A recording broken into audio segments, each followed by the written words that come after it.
My loves, I want to speak today about letting go of comparison, but very specifically, letting go of comparing your personal development path, way, routine, protocols to anybody else's spiritual development path. This is me circling back to a piece that I wrote in my book, White Hot Truth, Keeping It Real on Your Spiritual Journey from One Seeker to Another. I think that was the subtitle. You can still get that book in audio. It's great. It's funny. Somebody asked me yesterday, actually, if I'd ever write a memoir. And I was like, no. I totally rolled my eyes. I just said, memoirs are so wanky. And of course they're not. I mean, some memoirs are works of art and they help us heal. It's just not. I mean, maybe I will someday. I just don't think my life has been that exciting. And I try and work as many stories as I can into my teachy stuff. Anyway, I wrote this piece in White Hot Truth about comparison. And sometimes, as a spiritual director, you're talking out of your ass. And sometimes it's actually enlightened. And sometimes it's lived experience. And really what I want to say is that I think we incarnate with about 3, maybe 5 particular themes that we are going to work out in this very short lifetime. Even though sometimes the days and the transmutation tunnels can seem so long. And one of my themes I've been working on, which I hope I'm at the end of, because I think this has been one of the spiritual crux of my life, is working on the theme of where the holy meets the human, which is just a poetic way of saying spiritually fucking bypassing everything, or very much. And White Hot Truth is very much about spiritual bypassing. And I've made great progress on that and embracing my humanness. But it's come round again. In a deeper way. Like my soul is putting a bow of light on this topic for me. And maybe, just maybe, I've had my final initiation on this theme. Although just to say that feels ridiculous and silly because anyway, I have, in the dissolution of another relationship, realize that my needs are my needs, and my job as a loving mother of my body, my psyche, my mind, my future, is to just let myself be human and honor those needs, and to not try and be more Buddhist or even more patient or more advanced. I mean, there have been times where I've been such a Olympic spiritual bypasser. I've actually said to myself, if only I had fewer needs. And I've really tried to set myself on that path of, the Lao Tzu path, where he says, the way is light and fluid for the man with no preferences. Except I am human, and I actually do have preferences, and those preferences are intertwined with my dharma, my karma, my gifts, how I am designed in this lifetime. To honor those preferences, needs for clarity and deliberation and values around communication and who I surround myself with and what I put into my body and all those things. All of those diligent acts of love. I don't know. Sorry, I got all poetic there. I don't know where I was going. Anyway, let me get into comparison on the path. And I'm encouraging you to just knock that off. Because comparing our spiritual path to someone else's is crazy making. And this was my trip for a long time. And it was trippy because I was always looking at the radicalists. not my fellow householders and my mom friends, but I was referring to the ascetic Hindus who offer up their entire existence to prayer and to pilgrimage. Have you ever heard of the sadhus? Sadhus, the sadhus. Sadhus are these dudes who live off of the donations, the alms of the community. So they have long dreadlocked hair. They're barely clothed. So imagine, I mean, the visual is incredible. I have a book on sadhus. It's such a photographic, delicious journey. So it's these men who are East Indian men. They just wear essentially loincloths.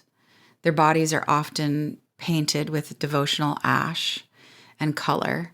Long, long dreadlocks. I mean, hygiene is not, it's definitely, the divine is their priority. They don't see hygiene as divine. In some sects, some groups of sadhus, as part of their aspiration, their wanting of physical transcendence, like to not be in this body, to not be ruled by physical cravings, desire, or pain, they tie a couple bricks in fabric and then they hang those bricks off of their pierced penises. So imagine like a big hoop ring at the end of their gear, and that's tied to, yeah. So it's hardcore.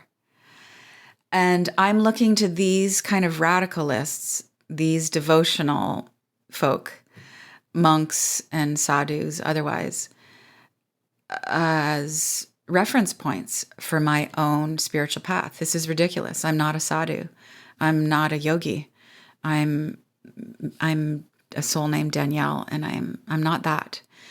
But there I'm looking at my pain tolerance in comparison to guys hanging bricks off of their schlongs, and this is not good. This is self-flagellation in its own way, this kind of comparison. I read stories of Orthodox monks who kneel in prayer on the sides of cliffs for years until they become physically crippled because they're not moving.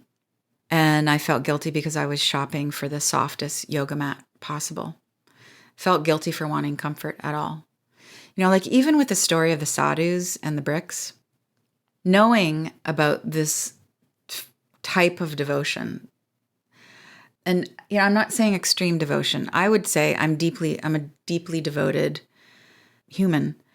But that's not my form of devotion. But knowing about that has influenced some of my decisions. Like I have had laser eye surgery and I don't take the anxiety meds. They offer you lovingly, do you want some Ativan so you don't freak out while we got a laser on your eyeball? I'm like, no, I'm going to meditate my way through this because if the sadhus, I had a friend who gave up sugar for a whole year, actually Gabby Bernstein. And she said, I don't even have ketchup. And I was like, girlfriend, how can you live without ketchup? And I started feeling guilty every time I opened my fridge because I had stuff with sugar in it. I felt like if I was driving to the grocery store, I needed to be chanting in my car or I wasn't making the most of my drive time. And I can see now with more clarity. I mean, I saw then how damaging this is, how mean this is to compare myself to anybody about anything, but it's particularly grueling to compare your spiritual expression and devotion to somebody else's. I understand how renouncing the ego and the bodily form can be very useful in attaining enlightenment. I mean, I have a cognitive understanding of that. To truly experience that we are more than our senses. We are more than our bodies. We are more than what we see and we feel. Like, I get that. To let go of desirous fixations. Beautiful. I want to do that. To master one's consciousness. I mean, can you even master your consciousness? I think it's unmasterable. It's infinite. There's always more. But to do that to try and do that, to be more conscious by trying to transcend your biological locality, it's a lot. And I suspect I've been one of those monks on their knees, becoming crippled on behalf of my commitment to my God in some other incarnation. But here's where I'm at now. I'm Danielle. And I'm really done bypassing my Danielle-ness. My path is motherhood, and my path is entrepreneurship and expression. My path is using the codes in my voice. My path is sexual, and my path loves beauty and dark chocolate and balancing my own nervous system and helping other people to do that. My path leads me over and over again through heartbreak and through health challenges and through supporting a community with spiritual direction, always back to compassion. Compassion is the way, capital the way. I am learning time and time again that being fully human, loving our humanness, is the holy move. That it's the soul that's animating our body. I've always been really grateful when I came across stories of spiritual characters who stepped out of their spiritual bounds in really life-affirming, cool ways. Like Thomas Merton is one of my favorite teachers. He was a Trappist monk, an American, and he wrote about falling in love whilst he was a monk, falling in love with a nurse who was tending to him. I have this beautiful quote from one of his writings. He said, "I am humbled and confused by my weakness, by my vulnerability, my passion." And he ended their relationship. I don't know if they had a romantic relationship, actually. But after he ended their relationship, he recommitted himself to his monk vows. And I find that both inspiring and punishing and beautiful and sad all at once, because I love love. It's all in my astrological makeup this lifetime. Marriage rules my chart. I am ruled by relationship. I love love. And so I would love the love story where Thomas busted out of the monastery and made a bunch of babies with the nurse. And I also love the story of this deepest devotion where you fall in love with the divine. I would love to get my hands on more stories, but I've found all the stories I could about nuns who left the convent for romantic love. Maybe I'll write a story. I'm not a fictionalist, but, or maybe it's a past life thing I have. I'd been a vegetarian for 12 years. Eventually I became a vegan, and now I'm really, do you say hardcore carnivore? What does that even mean? I work in collaboration with the animal kingdom, which means I eat meat. I eat the bodies of animals. And I always offer a sort of Buddhist-inspired prayer whenever I eat, which is I thank the animal, dear chicken, thank you for serving me in this way. I will make the most of the gift of your life. You keep me supplied, I'm going to go help other people stay supplied spiritually. But I'd been a long time vegetarian when I heard that the Dalai Lama, who'd been a lifelong vegetarian, Buddhist, not eating beef. He started eating beef, starting to have burgers at his doctor's insistence. It really made me want to have a cheeseburger. I had a good friend who was on a retreat, a Zen retreat. It's pretty strict, with a Zen Roshi. And the Roshi had just given this apparently really genius teaching on the purity of the mind. And on the break, after the morning of teaching and meditation, she caught him smoking behind the temple.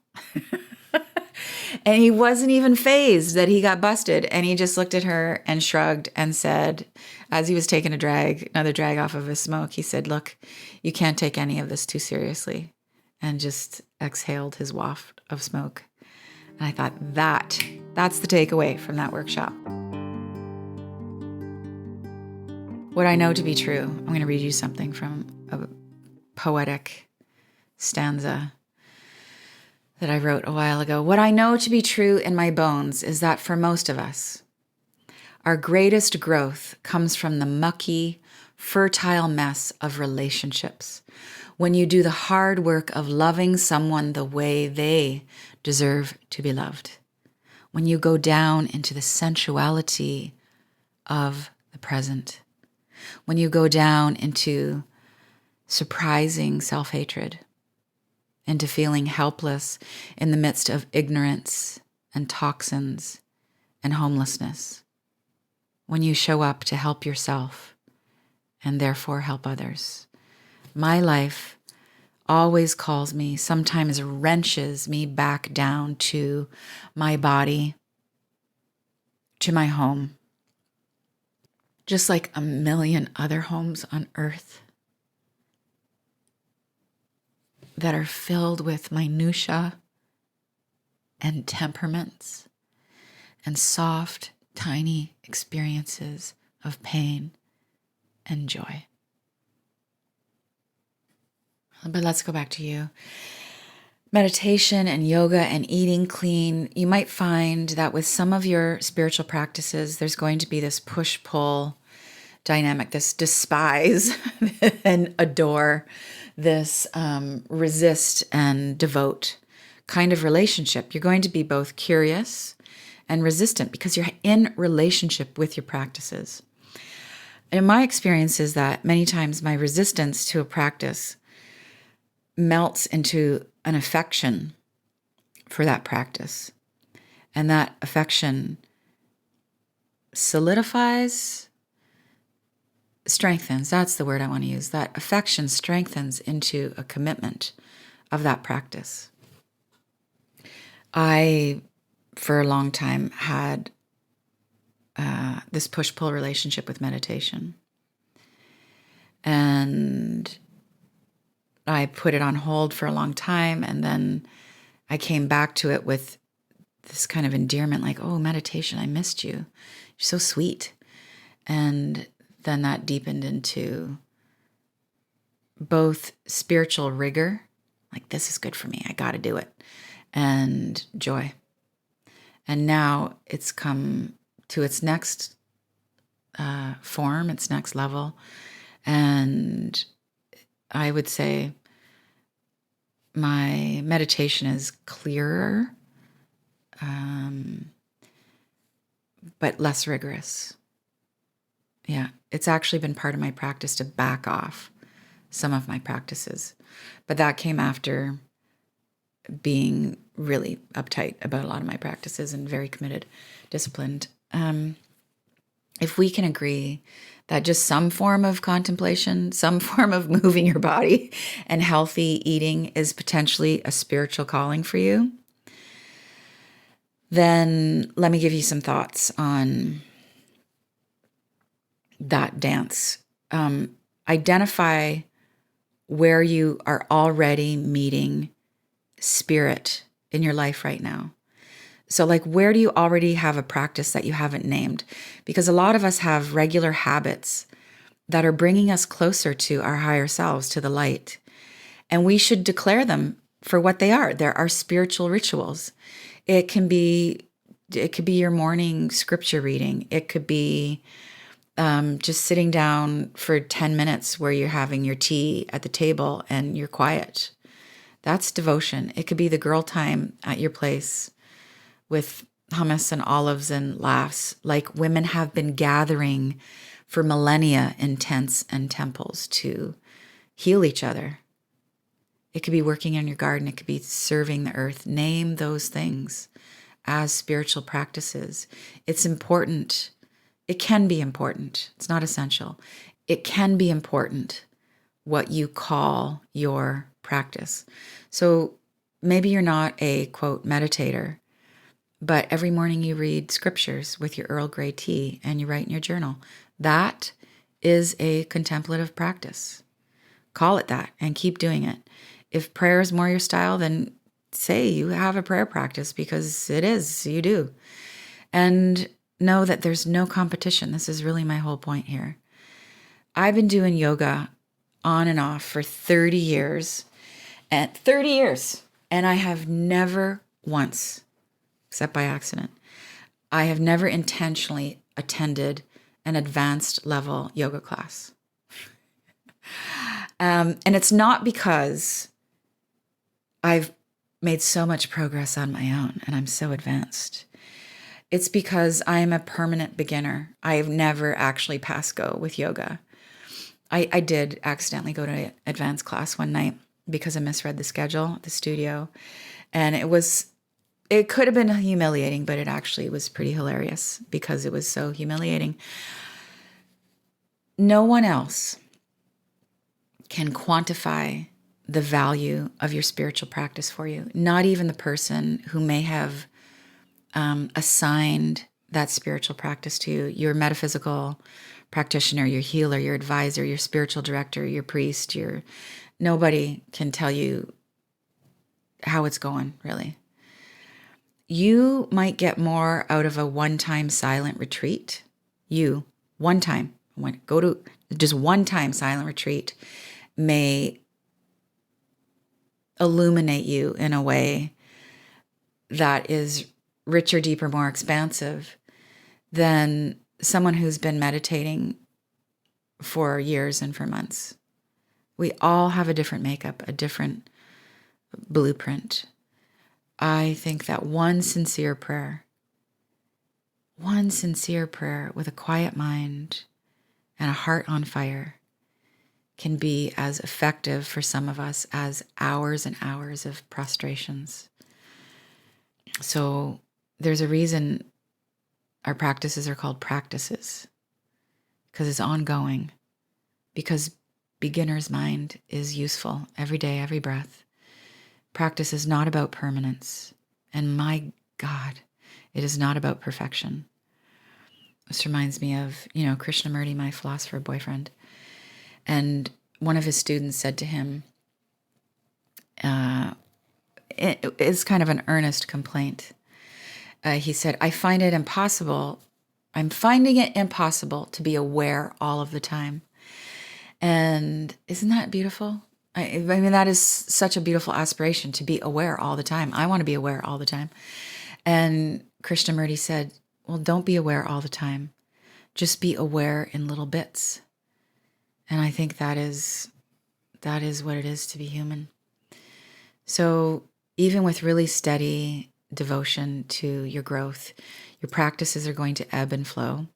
Some days you're going to be riding high. You're going to be merging with Shiva himself. Some days your fasting is going to bring you to the pulse of the higher realms.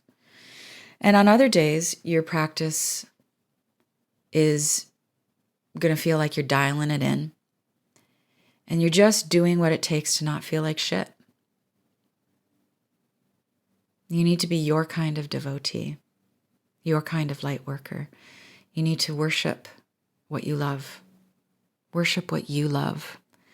And love the way that you worship. In the spirit of devotion, I'm going to close with a poem about devotion. I always wanted to have a near-death experience. Something that wasn't too terrifying, not too disabling. I wanted a quick recovery. Maybe it was just a dial it in near-death experience. I wanted just enough death to get me to the tunnel of light. And I'd come back with information for humankind or some supernatural talent like X-ray vision or complete faith. But no near-death experience for me. I have never been struck by lightning. No guru has ever picked me out of the crowd. I have never heard a voice, and I do not see dead people, except for that one time. So enlightenment is left to the machinations of my day-to-day. The singing kettle, the humming boy, the humming bird feeder, my hungry belly, my hungry heart, the hungry guy on the corner of First and Commercial, rice with friends, love notes in earnest, rapture at the farmer's market, veins in my heart, tunnels of choices, each and every one leading to the light every single day.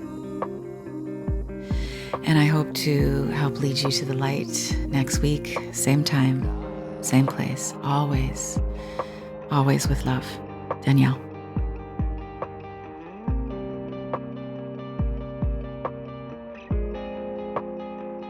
Thank you so much for listening, for feeling, for spreading the word with love.